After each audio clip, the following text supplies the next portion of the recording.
Keep yourself updated. Subscribe to Vedanta and click bell icon.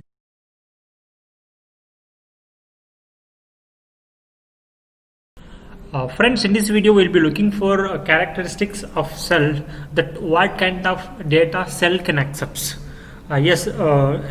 Cell can accept the text, number, boolean expressions, formulas, and also formula errors as well.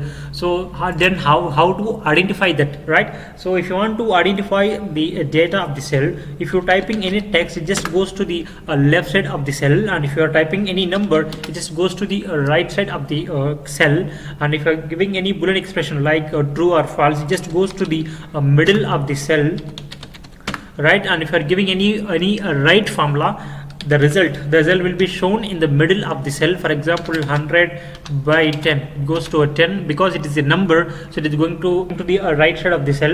And if you are giving any wrong formula, it just goes to the middle of the cell. For example, 100 by 0, obviously the formula will be, the result will be wrong, so it is going to display in the middle of the cell by giving a message that the formula or function used divided by 0 or empty cells. So this is how we identify the characteristics of the cell. Thank you. Thanks for watching. Keep yourself updated. Subscribe to Vedanta and click bell icon.